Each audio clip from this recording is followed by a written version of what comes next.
ನೀವು ನಿಜ ಹೇಳಿದ್ರು ಕೇಳ್ತೀರಾ, ಸುಳ್ಳು ಹೇಳಿದ್ರು ಕೇಳ್ತೀರಾ. ನನ್ನ ಮಗಳಂತ ಹುಡುಗಿ ಲಕ್ಷಕ್ಕೊಂದು ಸಿಗೋದು ಅಪರೂಪ. ಗುಣ ಅಪರಂಜಿ ಸ್ವಾಮಿ, ಬಣ್ಣ ಸ್ವಲ್ಪ ಕಪ್ಪೆ ಹೊರತು ಲಕ್ಷಣದಲ್ಲಿ ಹೇಮಾಮಾಲಿನಿ, ಹಾಡೋದ್ರಲ್ಲಿ ಲತಾ ಮಂಗೇಶ್ಕರ್. ಸ್ವಾಮಿ, ನನಗೆ ಸೊಸೆಯಾಗಿ ಬರೋಳು ಸಂಗೀತ ಕಚೇರಿ ಮಾಡಬೇಕಾಗಿಲ್ಲ, ಸಂಸಾರ ಅಚ್ಚುಕಟ್ಟಾಗಿ ನಡ್ಸ್ಕೊಂಡು ಹೋದ್ರೆ ಸಾಕು. ಅದರಲ್ಲೆಲ್ಲ ಅವರ ಅಮ್ಮನ ಹಾಗೆ ಕೆಲಸ ಕ್ರೋಶ ಎಲ್ಲ ಅಚ್ಚುಕಟ್ಟು ಸೊಗಸು. ನಿಮ್ ಮಗನಿಗೆ ನನ್ನ ಮಗಳು ಒಂದು ಖರ್ಚೀಫ್ ಹಾಕೊಟ್ಟಿದ್ದಾಳೆ, ತೆಗೆದು ನೋಡಿ, ಅವನು ಒಪ್ಕೊಂಡಿದ್ದಾನೆ. ಹಾಗಾದ್ರೆ ಆ ಹನುಮಂತರಾಯ ಒಪ್ಕೊಂಡೆ? ಹೌದಾ? ಒಪ್ಕೊಂಡ. ಸಂತೋಷ ಸ್ವಾಮಿ. ಯಾರ್ಗಪ್ಪ ಮದ್ವೆ? ಏನು, ನೀ ಇವ್ರ ಮಗಳ ಮದುವೆ ಮಾಡ್ಕೊತೀನಿ ಒಪ್ಕೊಂಡಿ? ಇವ್ರ ಮಗಳನ್ನ? ಅಯ್ಯೋ,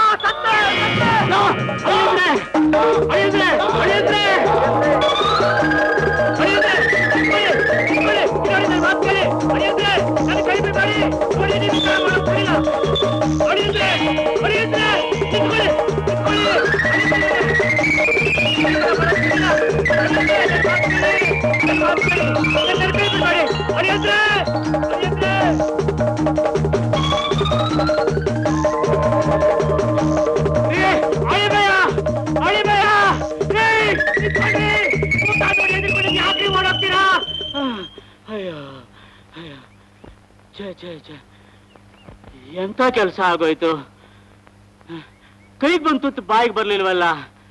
ಇಂಥ ಅಳಿಮಯ ಎಲ್ಲಪ್ಪ ಸಿಗ್ತಾನೆ ನಂಗೆ. ನನ್ನ ಹೆಂಡತಿಗೆ ಹೇಗಪ್ಪ ಮುಖ ತೋರಿಸೋದು? ಥೂ, ನನ್ನ ಬುದ್ಧಿಗೆ ಒಂದಿಷ್ಟು ಬೆಂಕಿ ಹಾಕ.